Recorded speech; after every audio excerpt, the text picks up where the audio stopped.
Gracias a Dios por este nuevo día que Él nos da. Y así como estamos, vamos a ir a Dios en oración. En este momento vamos a orar. Querido Padre, gracias te doy por esta bendición de estar en tu casa, de dirigirme a esta congregación, a tu iglesia, Señor.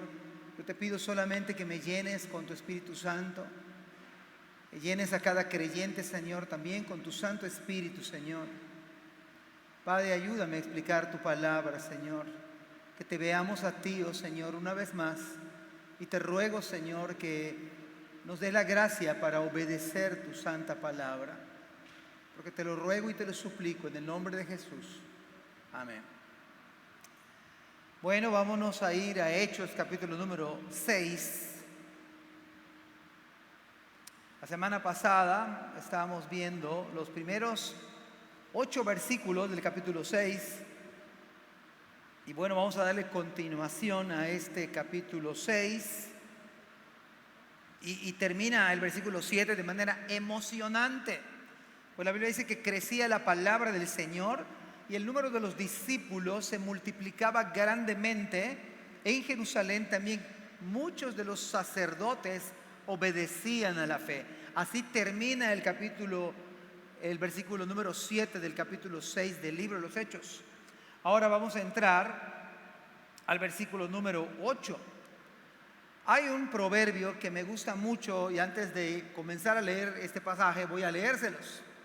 Es Proverbios capítulo 20, versículos 6 y 7. Si alguien lo quiere corroborar, está bien. Es Proverbios capítulo 20, versículos 6 y versículo número 7. Dice el libro de Proverbios, escrito por Salomón, obviamente. Dice, muchos hombres, muchos, no dice algunos, dice muchos, proclaman cada uno su propia bondad. O sea que hay muchos hombres en el día de hoy que proclaman, dicen somos buenos, somos bondadosos. Bien, la frase que me gusta porque va conectado con Proverbios 31, el texto que dice mujer virtuosa. ¿Qué más dice?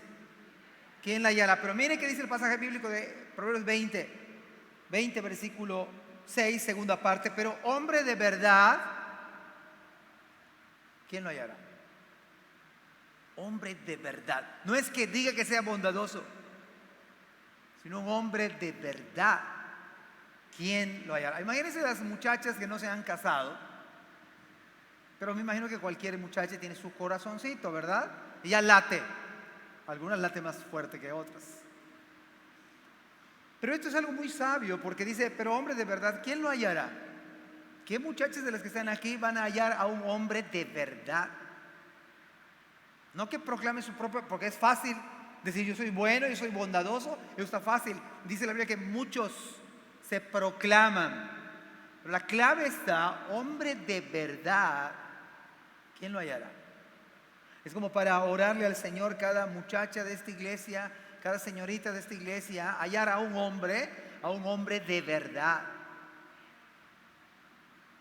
No, o sea, quiere decir que no es tan fácil. Hay muchos varones. Estamos con el tema de la familia y estamos observando el capítulo 6 del libro de los Hechos.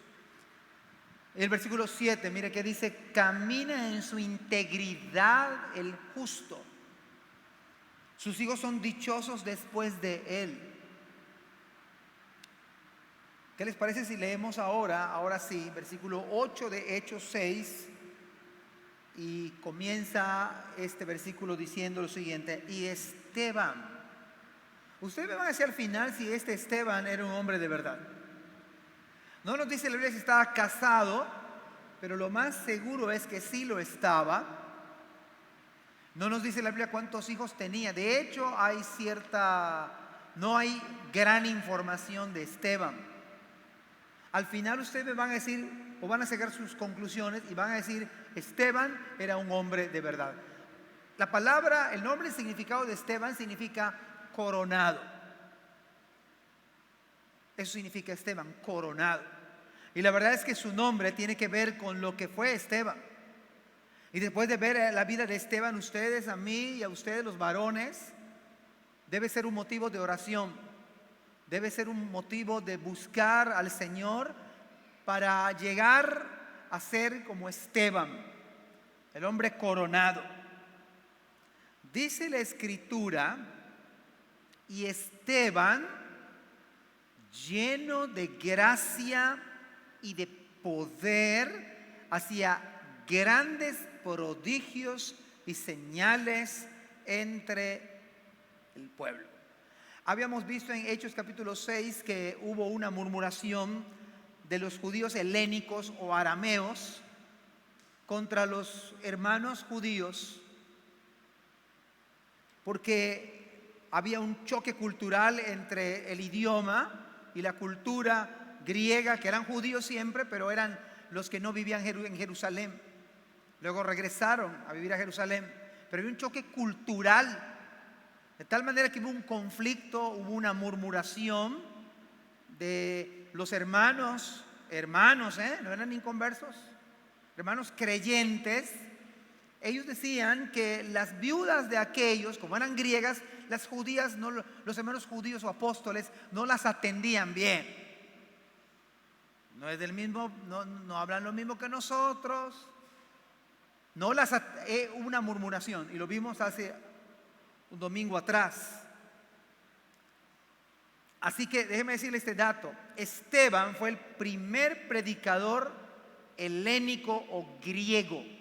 Judío sí, pero de habla griega. Fue el primer predicador en la iglesia primitiva.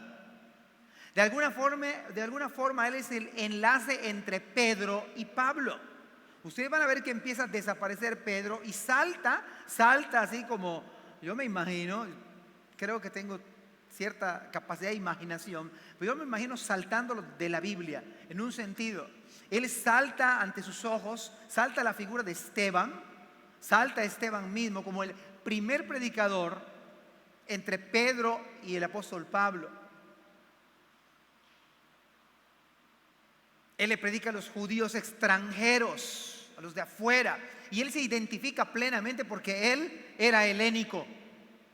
O sea, Dios lo escoge a Esteban porque le predica a los de su misma nación. Se identifica mucho, judío, helénico. Entonces hay cierta, vamos a llamarle química, como se le llama hoy. Hay cierta afinidad, para ser más exactos. En términos humanos de este siglo, no tuvo un ministerio fructífero. No tuvo una mega iglesia. Tuvo un corto ministerio, podríamos decir hasta que humanamente hablando, pues no fue exitoso. Más bien la audiencia de Esteban, a los que le predicó, eran bastante reacios. Bastante, y lo vamos a ver ahorita. Bastante reacios, bastante obstinados y orgullosos.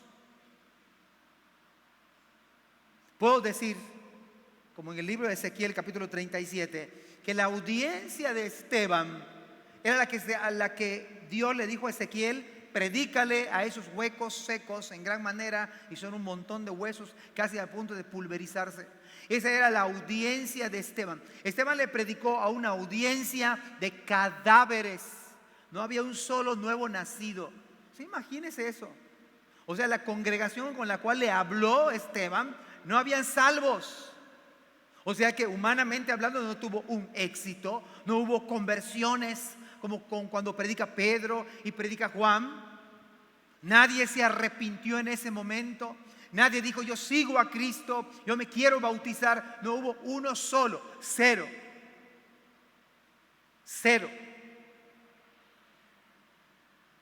Sin embargo, la palabra de Dios nunca vuelve vacía, jamás vuelve vacía. No hay accidentes, no hay casualidades. Nadie está aquí por casualidad. Dios tiene un propósito, como sea, cualquiera que fuese la motivación, pero no hay casualidades. Porque estamos hoy, los que estamos en el día del Señor, en este lugar, no hay casualidades. Y esa no fue una casualidad, porque ante la predicación de Esteban, que no fue fructífera en el momento, que no dio conversiones en masas, no hubo uno solo que dijera: yo me arrepiento de mis pecados, yo vengo a Cristo. Todo lo contrario, fue rechazado Fue enjuiciado injustamente, al igual que Cristo. Sin embargo, la primera ráfaga de viento, el primer rayo de luz del Evangelio es que este sacrificio, porque fue un sacrificio que se le hizo a Esteban injustamente, ilegalmente, de manera incomprensible, porque eran los hombres, las autoridades religiosas de su época, la élite espiritual, nada más y nada menos que dejan su ropa junto a los pies de Saulo de Tarso. Fue la primer rayo de luz. Esto debió impactar a Saulo, por supuesto que sí. Él decía, y cuando los mataban yo di mi voto, refiriéndose a Esteban. Fue un ministerio muy corto. Y es de llamar la atención otro detalle. Es de llamar la atención porque Esteban era un hombre, teológicamente hablando, era un hombre pero muy preparado. Y déjeme subrayarle esto a los varones que estamos aquí. Gloria a Dios si usted está muy preparado. Sin embargo, hablo teológicamente, hablo académicamente, está excelente. Pero siendo lo que él era, luego su predicación, de hecho es el capítulo más largo, el capítulo 7, es el capítulo más largo, es una predicación que no la vamos a poder desarrollar hoy. Pero de acuerdo a su preparación teológica, él no subestima servir las mesas de las viudas.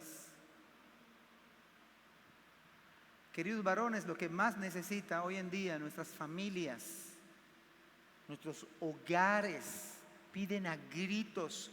Su esposa, si pudiera decírselo, oye papá, ponte las pilas. Papá, conságrate a Dios, amor, conságrate. Yo estoy seguro que las hermanas, y yo creo que deben hacerlo, no se desanimen, no se desalienten si su esposo todavía no es un varón de verdad, que hace años debió serlo. Siga suplicando, Señor, dale sabiduría a mi querido esposo.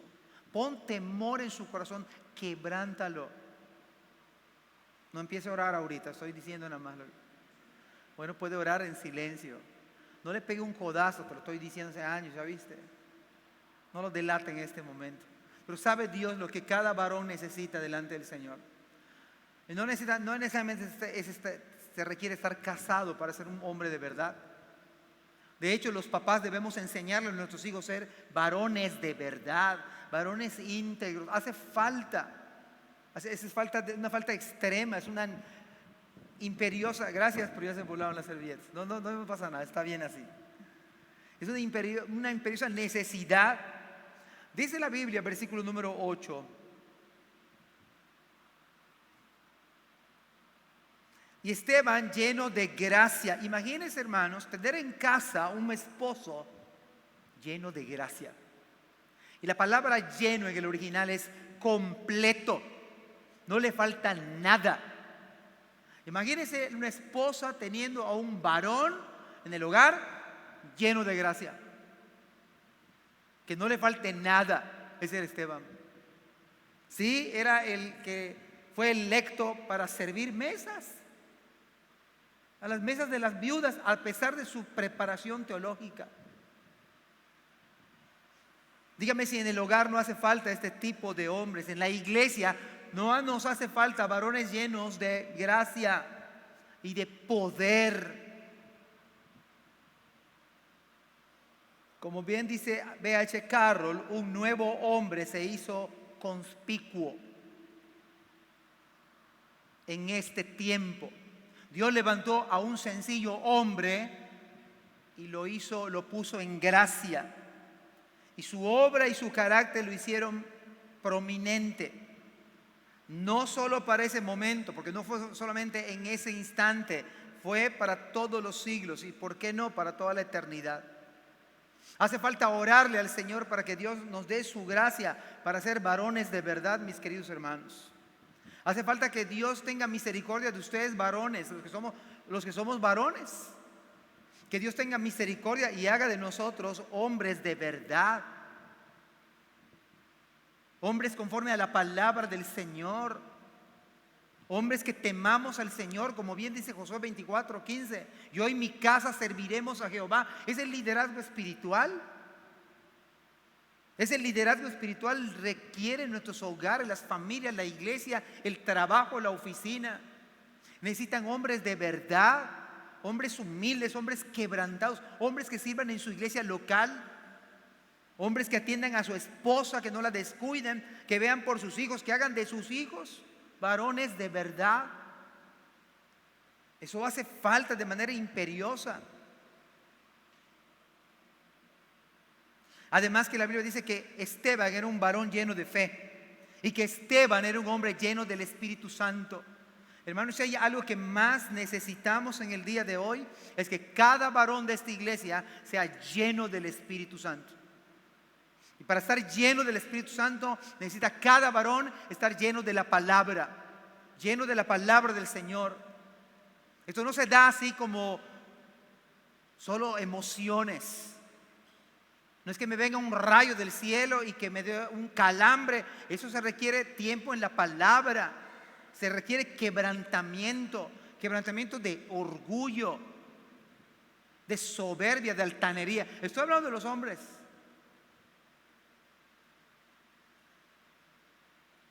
Eso hace falta, nos hace falta. Porque son los requisitos, hoy hablaremos de requisitos bíblicos del liderazgo espiritual.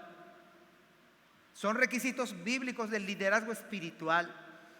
Y cada varón en esta iglesia, cada varón casado, es el responsable de todo lo que ocurre en su casa. Puede usted echarle la culpa a su esposa. Puede hacerlo. Es que es tu culpa. Puede hacerlo. Pero usted es el responsable. No es que me dieron una ofrenda a las hermanas para que yo diga esto, pero el varón es el responsable. Es el responsable. Somos responsables. Delante del Señor somos responsables. Somos cabeza de hogar.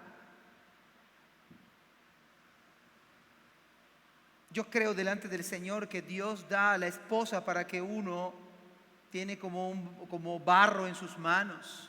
Y uno hace de su esposa lo que es su esposa. Delante del Señor, si su esposa es así, es porque usted la ha hecho así.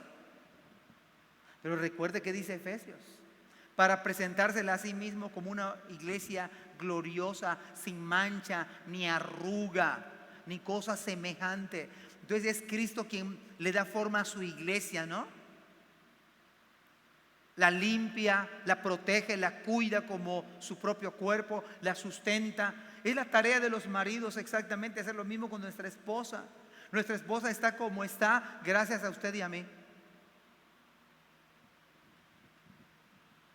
Somos responsables y necesitamos orar esta mañana, decirle: Señor, humildemente, Señor, dame tu gracia. El primer requisito entonces para ser un líder espiritual es estar lleno de gracia, lleno de poder. Hermanos, la iglesia necesita esos líderes. Está bonito, ¿verdad? Pensar en el liderazgo espiritual de la iglesia. Y a veces nos confiamos en la votación de la mayoría de la iglesia. Eso no tiene nada que ver con lo que demanda la Biblia de ser un líder espiritual. Podemos elegir a alguien que no cumpla los requisitos bíblicos. Estaríamos en contra de la Biblia. Esteban era el líder espiritual en la iglesia primitiva y él es predicador y era parte del equipo, no era apóstol. Él no era el apóstol. Él nada más Dios lo escogió pero estaba lleno del Espíritu Santo. Estaba lleno de sabiduría. Estaba lleno de fe. Y Dios además lo hizo, además de eso, lo hizo el evangelista, como llama el mismo libro de los Hechos.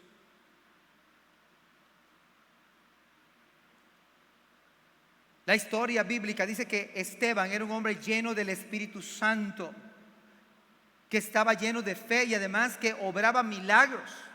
No él, sino Cristo en él. Lleno de fe significa que tenía una fe más clara y fuerte que cualquier otro hombre que vivía sobre la tierra. Era un hombre de fe. Era un hombre que le creía a Dios. servía a las mesas en la iglesia, pero estaba investido del poder de Dios. Eso tenemos que aprender los varones. No subestimen ningún tipo de servicio en la iglesia. Es un privilegio, es un honor. Son los varones que debemos estar tomando el liderazgo de la iglesia, pero necesitamos cubrir los requisitos de la Biblia. Necesitamos estar en los estándares de la palabra del Señor. Usted y yo necesitamos ser llenos de gracia, llenos de poder espiritual.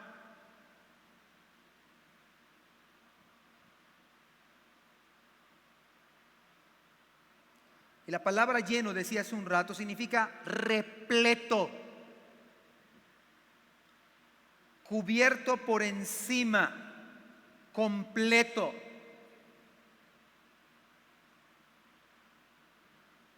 También se dice de Cristo, y esta es la razón, cómo puede ser que usted esté lleno de gracia, cómo puede estar usted lleno de poder. Miren, hermanos, uno tiene que empezar desde cero. Si usted no es cristiano, usted necesita a Jesucristo. Si usted no es hijo de Dios, usted no puede estar lleno de gracia. Esto explica por qué hoy en día nuestros matrimonios están como están.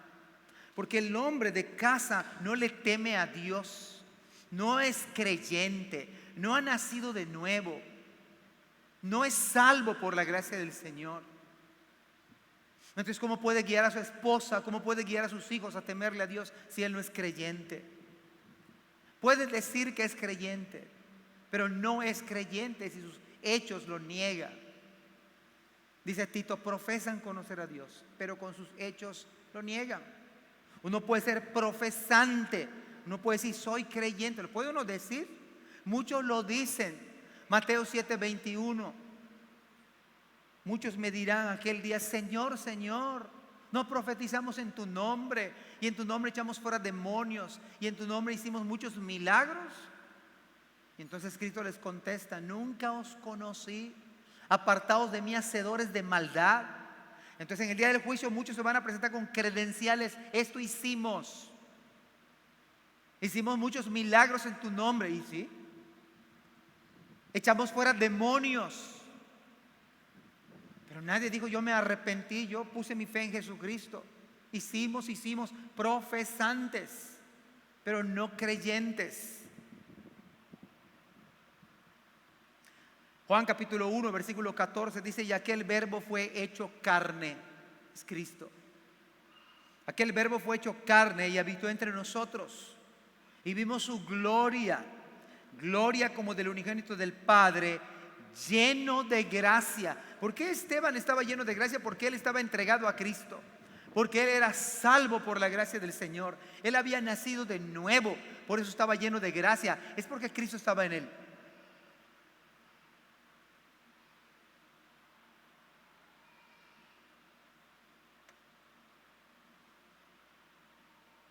Esteban estaba lleno de gracia porque tenía a Cristo en su vida.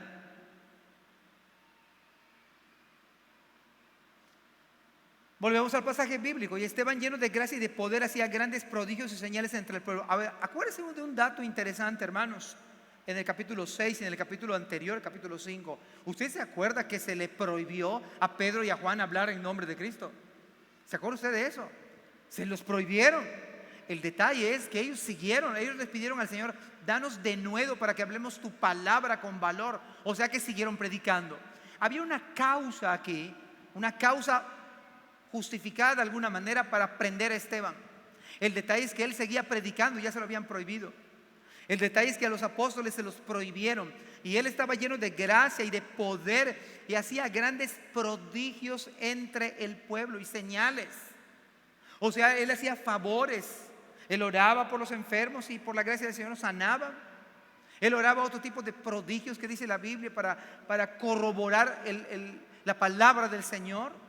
No estaba escrito el Nuevo Testamento y había de alguna forma la necesidad de sellar ese testimonio. Y hermanos, todo el pueblo estaba favorecido. Estaban contentos con la predicación de Esteban, pero él estaba violando una amenaza que les hicieron. No sigan hablando más del nombre de Cristo. No hablen más del nombre de Cristo. Él no hicieron caso. Así que Esteban que estamos predicando hoy, Esteban muestra gracia aún en eso. Él se atreve a seguir predicando. Él sigue predicando.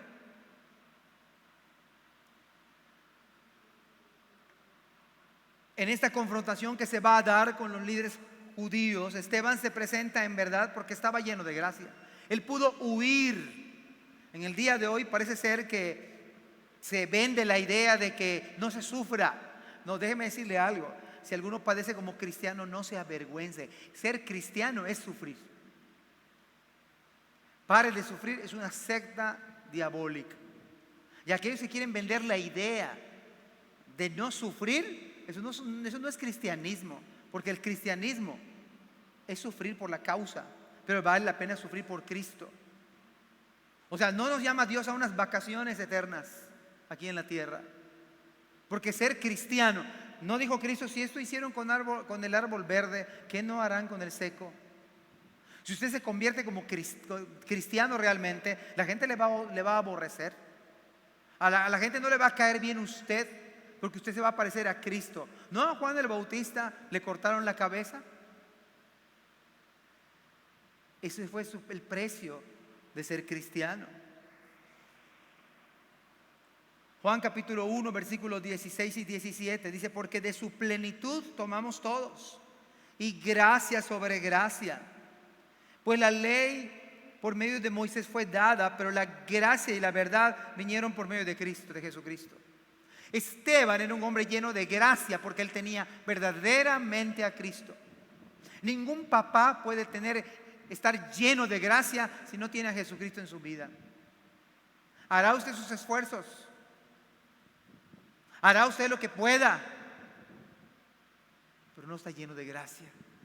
Porque solo aquel papá que está en Cristo, solo aquel papá que conoce al Señor puede estar lleno de gracia. Y en este caso Esteban estaba lleno de gracia. Capítulo 4, versículo 33 del libro de los Hechos. Y con gran poder los apóstoles daban testimonio de la resurrección del Señor Jesús. Y abundante gracia era sobre todos ellos. La palabra gracia es favor que no merecemos. Entonces el primer requisito que tenía Esteban es que Esteban estaba lleno de gracia y de poder. Tenía un poder espiritual, un poder que no venía de él. ¿Qué no? Hechos 1:8 dijo Cristo: pero recibiréis poder cuando haya venido sobre vosotros el Espíritu Santo, y me seréis testigos en Jerusalén, en toda Jerusalén, en Judea, en Samaria y hasta el último de la tierra. Es ese poder que dice Hechos 4.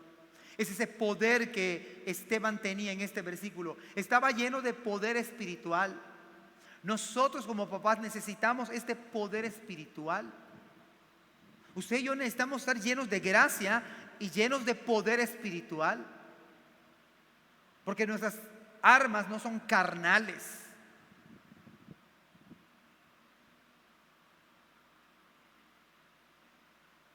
Ahora queda poder. ¿Cuál es el poder que un hombre puede tener? Bueno, Esteban era un hombre que era poderoso en las escrituras. ¿Sabe qué da poder, le da influencia a usted en su familia y con su esposa? Es que usted sepa la Biblia. Es que usted sepa qué dice la palabra. Los hijos se ríen de los padres. No sé, en este tiempo creo más. Cuando los padres no tienen autoridad moral y espiritual. Yo no estoy justificando eso. Pero papás que le dicen a sus hijos: cuidadito y te vais a fumar y a tomar. Y los papás hacen exactamente, o lo están haciendo. Yo lo puedo hacer porque soy el papá, pero tú no. O cualquier otra cosa. No hay poder espiritual. El poder que habla la Biblia es un poder que viene de las escrituras. Los papás necesitamos sumergirnos en la palabra para poder tener la influencia espiritual. Papás que sepamos la Biblia. Pero claro, desde jóvenes uno tiene que amar las escrituras. Que desde la niñez has sabido las sagradas escrituras. Yo me pregunto, ¿qué varón aquí? Ojalá que los pequeños, ojalá que los jóvenes se estén empapando de la palabra. Daría mucha vergüenza que yo citara Juan 3:16 y con trabajo lo tengo en su celular, ni se vale. Pero que sería interesante hacer un ejercicio de los varones aquí. ¿Cuántos podríamos buscar Malaquías, por ejemplo, u Oseas, o el libro de Esther. ¿Qué hay Esther en la Biblia? O sea, yo me quedaría horrorizado si algunos jóvenes jamás en su vida hayan leído toda la Biblia de Génesis a Apocalipsis. ¿Y cómo van a ser esposos sabios? ¿Cómo van a ser esposos poderosos en las Escrituras? Porque el poder es espiritual. El poder es espiritual. No es el poder del látigo. No es que usted agarre y dicte lo que se vaya a hacer en casa. Eso no es así. Es un poder espiritual. Incluso para ir al trabajo, para hacer negocio. Es poder espiritual. Y claro, por supuesto, para la familia. Los esposos necesitamos ser temerosos de Dios. El poder lo da la palabra. ¿Por qué Esteban tenía poder? Porque sabía las Escrituras, hermanos. Usted lo va a ver después en el capítulo 7, cómo habla desde Moisés, desde Abraham, menciona a los patriarcas. Él debate con los hombres. Era el hombre más poderoso en las Escrituras. A un hombre le da poder la palabra, porque en el reino de Dios no es la elocuencia. No es que uno tenga artes ahí para convencer a la gente, la habilidad para disertar en público. Eso está a un lado. Aquí no es algo de motivacional. No es para que usted salga saltando, así como cuando hay terapias de venta. Aquí no es nada de terapias, acá es el poder del Evangelio. No me avergüenzo del Evangelio porque es poder de Dios. La palabra de Dios es una espada que penetra hasta partir el alma, es poder. Hoy veíamos en Lucas cuando el Señor se topó con los del camino de Maús, cómo los exhortó y les explicó desde Moisés hasta todos los profetas. ¿Sabe que había ahí poder? Papá, la manera de tener influencia en el día de hoy en casa es que usted y yo nos metamos en la palabra. ¿Cuánto sabe usted de la palabra del Señor? Es la falta de poder que usted tiene. Usted no sabe cómo gobernar su casa, su esposa, sus hijos, por falta de conocimiento. Mi pueblo pereció porque no tuvo conocimiento.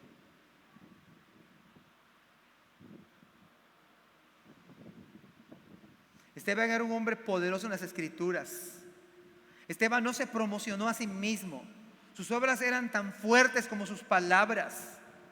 Aquí no aplica tus hechos hablan más que tus palabras. No, aquí aplica los hechos de Esteban eran tan poderosos como sus palabras. ¿No acaso de Salomón se decía que sus sirvientes tenían la dicha de escucharle? Imagínense escuchar la disertación de Salomón. ¿Tiene usted que decirle a sus hijos? ¿Tiene usted material? No teóricamente, usted es vivencial, usted está viviendo el Evangelio de tal manera que sus hijos ven en usted a Cristo. ¿Ve su esposa en usted a Cristo? ¿O ve a Judas quizás?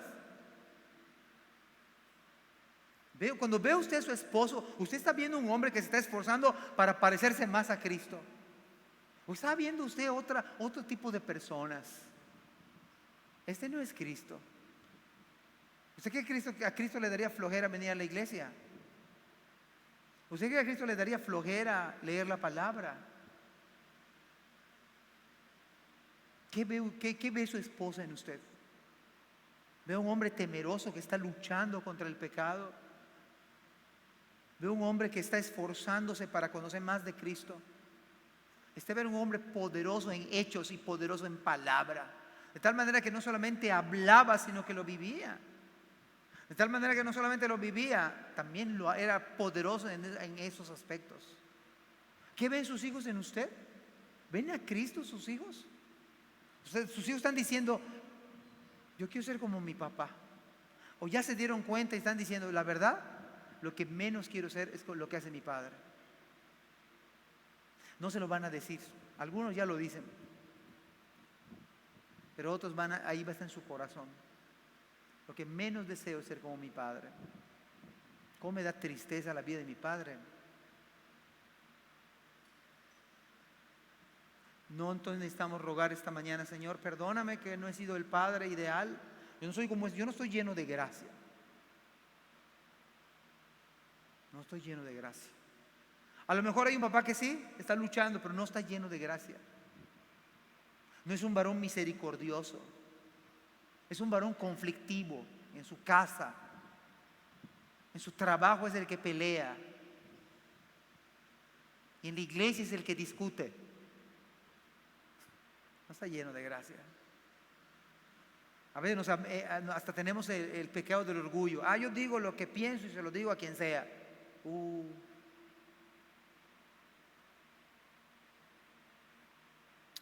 Eso no es bíblico. Eso no es el carácter de Cristo. A mí nadie me va a decir lo que tengo que hacer. No, así no obra Dios. Esteban era un hombre lleno de gracia.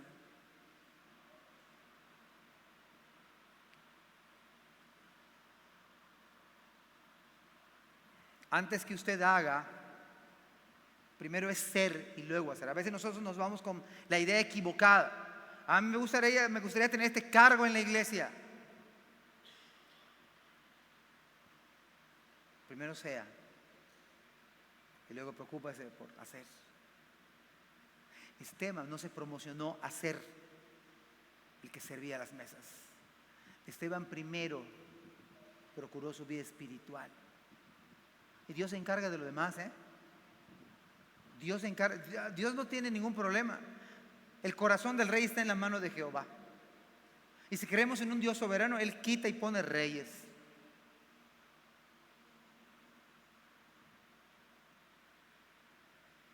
Él se va a encargar de ponerle a usted y a mí donde Él quiera. Podemos imponer nosotros, pero Dios es el que gobierna. Dios nos puede quitar incluso la vida, como en Hechos 5. ¿O no? Dios le puede quitar la vida a usted si no se somete al Señor. Y si usted es su hijo y usted y sigue obstinado en no obedecerle, Dios le puede quitar la vida. Lo he dicho y lo vuelvo a repetir. Dios le puede enfermar a usted y a mí por pecado. Aunque no todas las enfermedades son pecado, Porque el legalismo puede decir, está enfermo, seguro pecó. No necesariamente. Pero todo tiene un propósito. Puede ser que por pecado Dios nos enferme.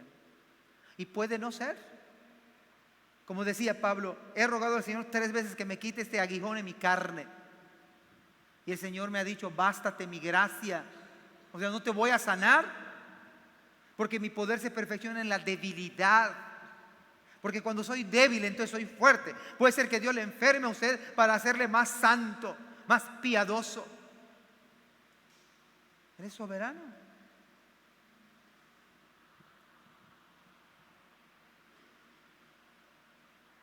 Debemos procurar ser piadosos, llenos de poder, llenos de gracia, antes que el cargo. La mayoría de las personas primero quieren hacer sin ser. Estamos dados al hacer, al activismo. Sí, pero primero debemos ser. Los requisitos bíblicos aquí están. Antes del cargo, decíamos la semana pasada, está nuestra responsabilidad delante de Dios. Es interesante que la palabra lleno de gracia, lleno de poder, y luego menciona portentosos presagios. O sea que antes de hacer grandes señales y maravillas, Él estaba lleno de gracia y de poder. Eso tenemos que tomarlo como nota nosotros. El liderazgo espiritual en la Biblia es primero la vida cristiana, la vida espiritual, y luego uno ponga a hacerse grandes cosas. Porque si uno se pone a hacer grandes cosas, cae en el pecado del orgullo. Yo hice tal cosa. No, ni lo diga. Ahí sí aplica que no sepa tu mano derecha lo que hace tu izquierda. No diga lo que usted hace. Yo di tanto. No diga.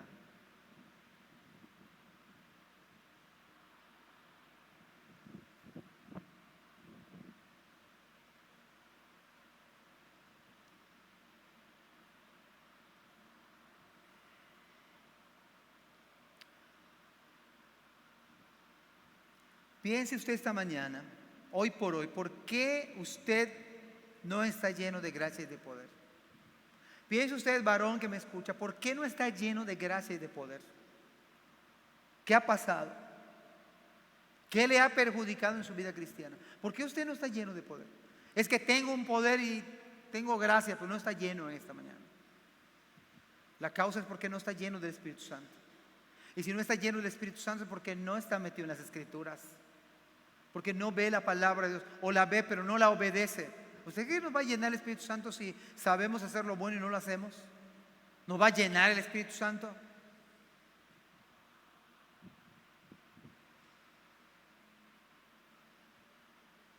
Ahora, yo me pregunto, ¿estos requisitos que dice la Biblia son opcionales? ¿Son importantes para el cuidado de la iglesia o no? ¿Podemos nosotros pasarlos por alto? No importa que el hermano no esté lleno de gracia, pero puede hacer esto y aquello. Si un hermano no está lleno de gracia, no está habilitado para hacer esto o aquello. Si un hermano no está lleno de poder, no debería hacer lo que está haciendo. Porque estamos violentando lo que dice Dios. Usted y yo en esta mañana debemos decirle: Señor, me someto a ti. Hay que ser piadoso, Señor.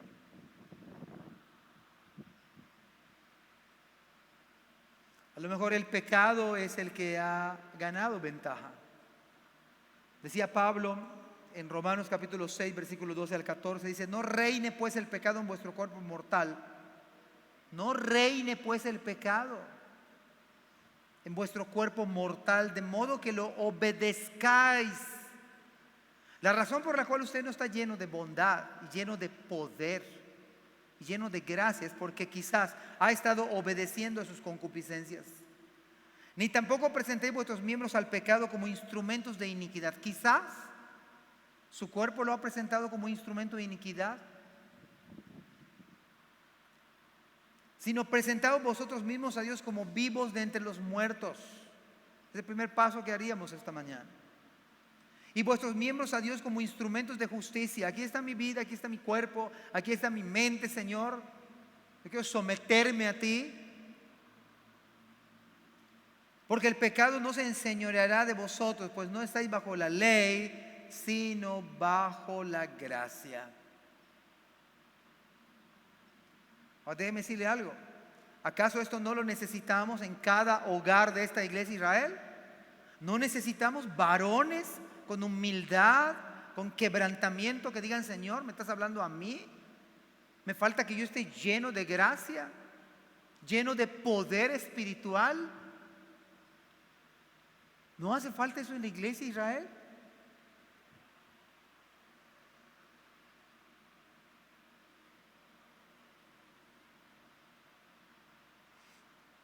Es exactamente lo que necesita cada líder en la iglesia de Israel. Sin distinción. Esos son los requisitos bíblicos. La Biblia demarca, delimita que un líder en la iglesia son los requisitos: lleno de gracia, lleno de poder. Por eso Esteban estaba sirviendo las mesas. Y por eso él estaba predicando, o iba a predicar, y hace un sermón tremendo en el capítulo 7. Porque estaba lleno de gracia, estaba lleno del Espíritu Santo. Cada líder de su casa, con su esposa, con sus hijos, necesita ser un varón lleno de gracia, lleno de poder. Esto necesitan también las hermanas. También las hermanas. También las hermanas estar llenas de gracia. Leíamos ahorita en el Nuevo Testamento: hermanas piadosas, santas, sujetas a sus maridos, que cuiden a sus hogares. O como bien dice Proverbios, la mujer sabia edifica su casa. Necesitamos esposas con estos estándares bíblicos, llenas de gracia, llenas de poder espiritual, metidas en la palabra del Señor.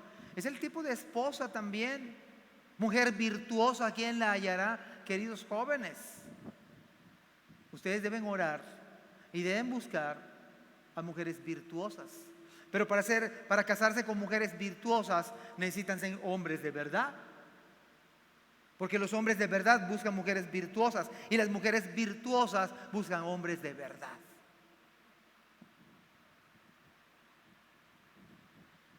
Deben tener jóvenes que no se han casado orándole: Señor, ve que yo busque una mujer así, mi ayuda idónea, una mujer virtuosa, Y si quieren saber que es una mujer virtuosa, bueno, tendrían que ir a Proverbios. Cómo trabajaba la mujer virtuosa, descrita por Salomón, la manera en que cuidaba su hogar, esperaba a su marido, atendía la casa, veía negocios.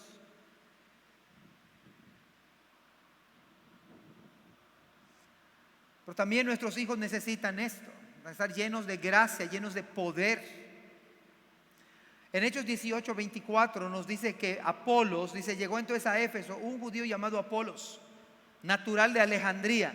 Imagínense la biblioteca de Alejandría, tenía mucho haber, pero él tenía poder. Varón elocuente, poderoso en las escrituras. Queridos hermanos que estamos casados, ya lo que nos va a dar poder en la casa es la palabra del Señor, es un poder espiritual. Apolos era un hombre poderoso en las escrituras, manejaba bien las escrituras, tenía poder de lo alto. Necesitamos matrimonios donde el hombre se sumerge en la palabra del Señor humildemente para aprender, para ser corregido por la palabra. Y es lo que dice Hechos 1:8: recibiréis poder cuando haya venido sobre vosotros el Espíritu Santo, y me seréis testigos en Jerusalén, en toda Judea. No fue la personalidad arrolladora de Esteban, no fue el carisma que tenía Esteban, fue la bendita gracia del Señor. Hermano, no es por la habilidad, por la guapura de los varones de esta iglesia, pura chulada hay aquí, ¿no? Pura figura de catálogo, puro varón así de... No es eso. Bueno, qué bueno que Dios nos ha agraciado a muchos, ¿no? ¿De qué se ríen? Bueno, ustedes, vaya. Pero no es eso lo que da un poder espiritual. Dirán las hermanas, mi esposo es el más guapo. Está bien que lo crean así, amén. Así tiene que ser. O sea, no debe ser de otra manera. No debe ser de otra manera. Pero hermano, no es eso lo que dice la Escritura. No es la habilidad, no fue la personalidad de Esteban, fue su temor a Dios. Siempre que pienso en un matrimonio, pienso en la figura de Nabal y su flamante esposa Abigail. No sé por qué Abigail se casó con este hombre. No lo sé. No lo dice la Biblia. Por lo que sí dice la Biblia, que Abigail era una mujer virtuosa, como Esther. Y se casó con un hombre necio. Así se llamaba, no era su apodo. Ni estoy poniéndole yo más pimienta al asunto. O sea, se llamaba necio. Ese ni le ponían apodo. Ahí viene don necio. O sea, si así se llamaba, o sea, no había manera de hacerle bullying. Oiga, don necio. No sé. O sea, era su nombre, necio, Nabal. Y tenía una mujer. David se dio cuenta. Dios en su soberanía hace que se muera Nabal. ¿Y sabe quién la va a buscar como esposa? Para hacerle su esposa. Había un hombre que sabía quién era. David. David sabía que esa mujer era una mujer virtuosa.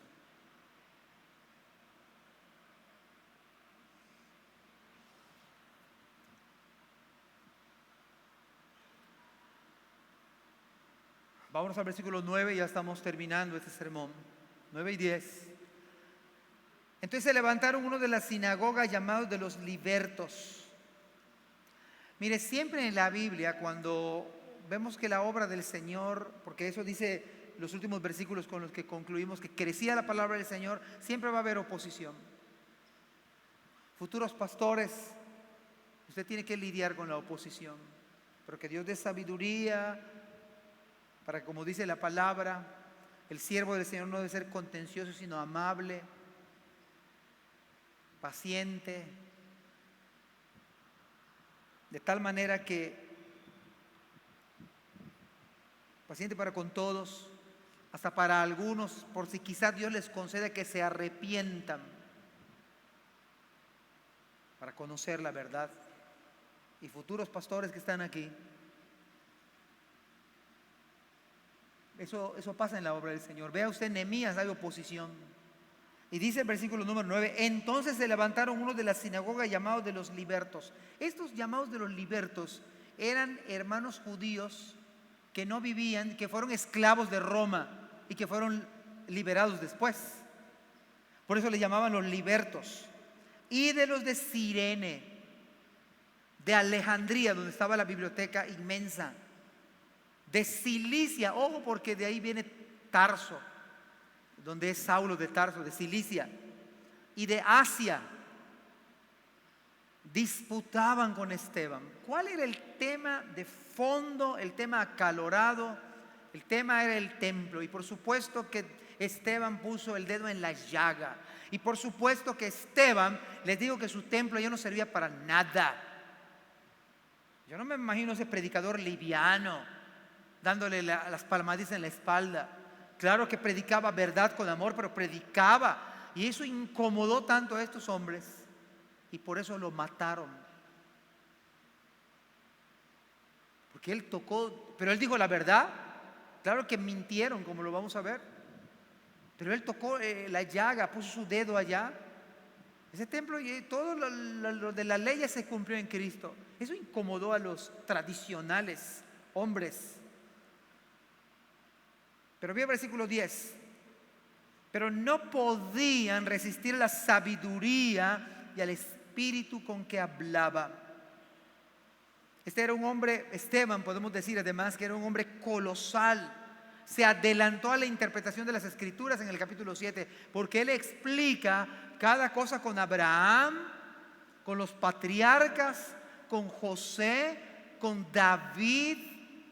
Y él les explica y les muestra a Cristo en estos pasajes posteriores del capítulo 7. Él se adelanta, hace una interpretación correcta del Antiguo Testamento. Así que el tema de acá del capítulo 7 no fue la resurrección, el tema fue Cristo. Y todo lo demás era del pasado, sombras del pasado. Volvemos a la pregunta: ¿por qué es tan importante entonces que los líderes espirituales llenemos estos requisitos o nos estemos acercando a ellos? El requisito acá, el número 2, es que Esteban era un hombre lleno de sabiduría y del Espíritu Santo. ¿No acaso fueron los 3 requisitos que se pide a los que iban a servir mesas? Hombres llenos del Espíritu Santo, de buen testimonio y llenos de sabiduría. Aquí lo está cumpliendo otra vez Esteban. Era un hombre que tenía sabiduría, no le podían debatir, no le podían resistir a la sabiduría y al espíritu con que hablaba.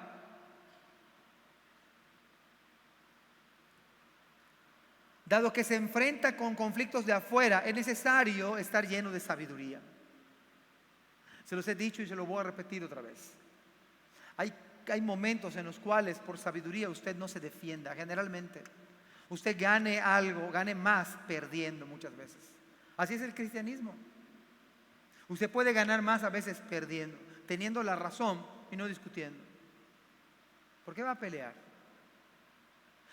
La mayoría de las veces usted va a entregar la causa a Cristo. Que cuando le maldecían, él no respondía con maldición. Al contrario, él dijo: perdónalos, no saben lo que hacen. Bienaventurados porque cuando por mi causa sois ¿qué? Cuando por mi causa son perseguidos. Son bienaventurados, dice el Señor. Os vituperen y digan toda clase de mal mintiendo contra vosotros. Gozaos y alegraos, porque vuestro galardón es grande en los cielos, porque así persiguieron a los profetas que fueron antes de vosotros. ¿Esto es cristianismo? O sea, que les difaman a usted y usted mejor ora al Señor por causa de Cristo. No es válido decir: me metieron a la cárcel porque robé. Entonces usted no está sufriendo como cristiano, usted está sufriendo como mundano por no ser íntegro.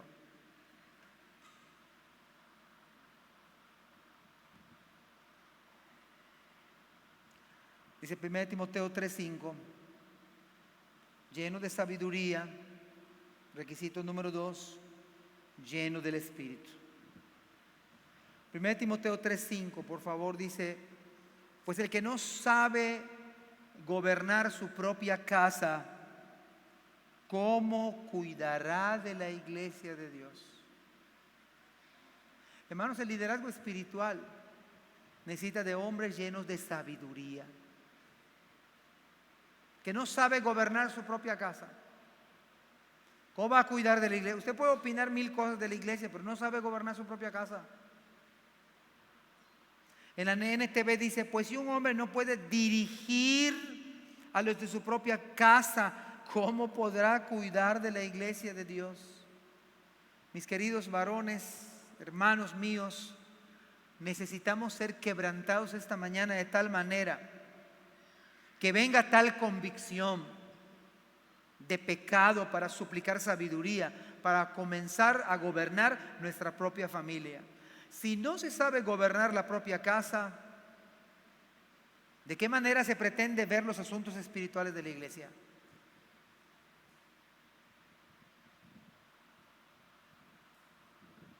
Un hombre no puede dirigir a los de su propia casa. No puede dirigir a su propia casa.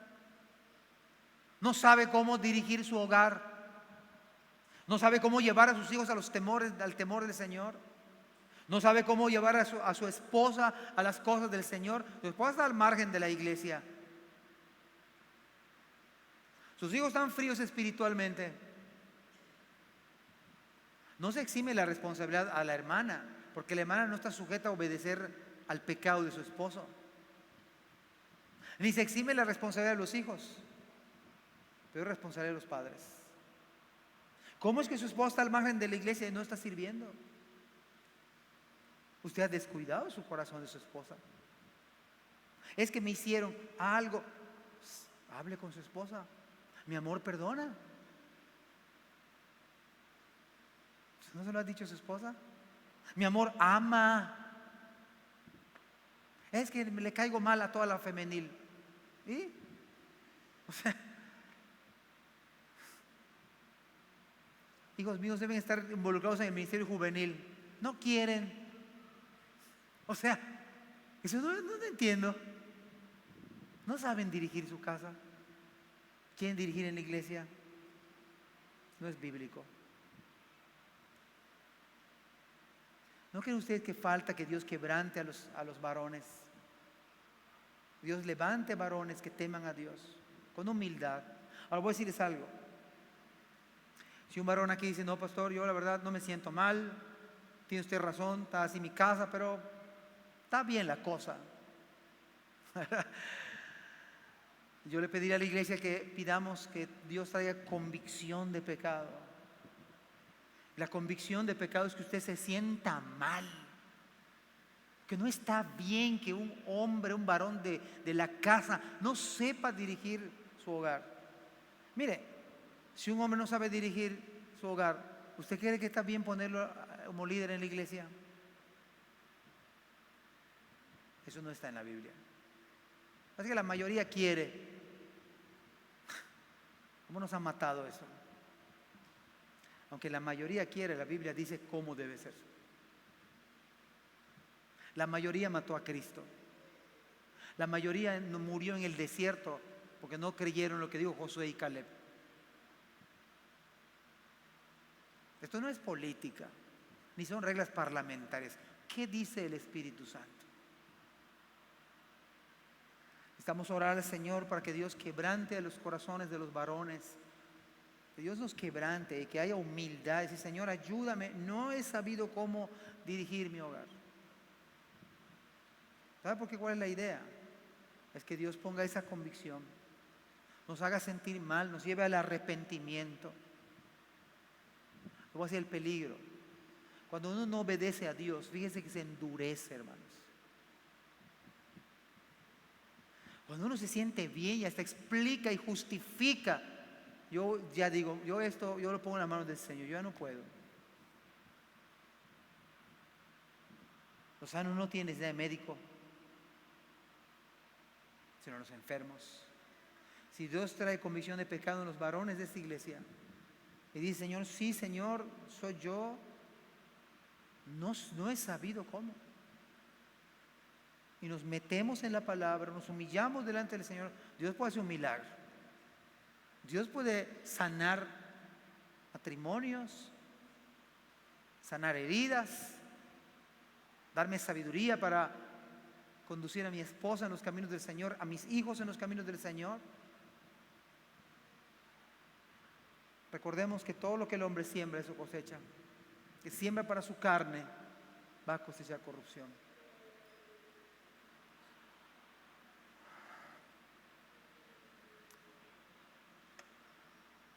El primer paso es acepta que no has sabido, no supiste gobernar tu propia casa.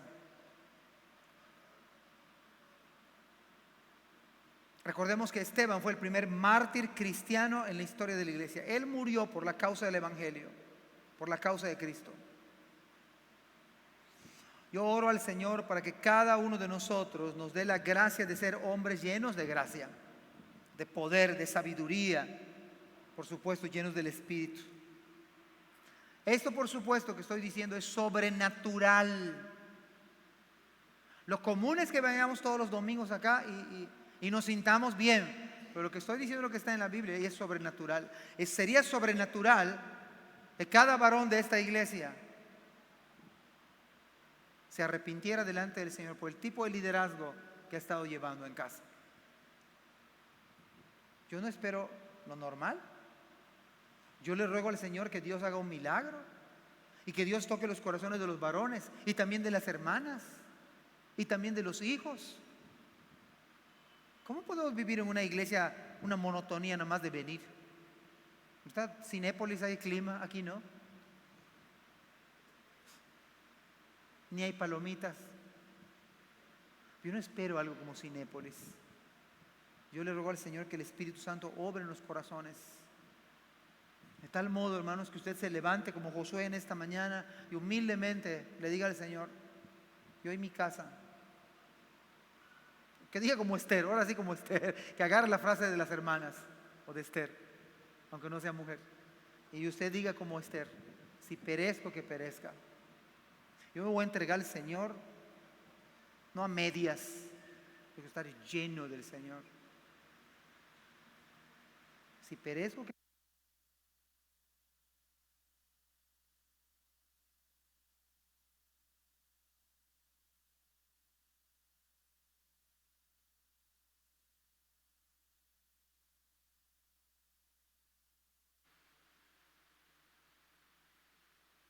bueno, el que pereció fui yo porque se acabó la pila. Si perezco, que perezca. Pero ojalá que Dios obre en sus corazones, hermanos, y Dios ponga arrepentimiento. Eso es comisión de pecado. Usted se va igual, que yo creo que nunca se va a ir igual. Nunca se va a ir igual, se va peor porque usted ya sabe cómo debe ser su vida espiritual. El problema de irse hacia casa es que usted se va a hacer más duro. Por eso dice Hebreos: si oyeres hoy su voz, no endurezcáis vuestros corazones. Si el Espíritu Santo les habla a los esposos, les habla a los varones, les habla a las hermanas, les habla a los jóvenes, no se endurezcan. Diga: Señor, sí, perdóname. Tener una familia en el día de hoy, una familia estable, buscando al Señor, es ya algo raro. Es algo difícil de encontrar. O que Dios tenga misericordia, hermanos. Que Dios tenga misericordia de nuestros matrimonios, de nuestra esposa, de su esposo, de sus hijos. Porque, hermanos, todo lo que sembramos lo vamos a cosechar. El que siembra para su carne va a cosechar corrupción.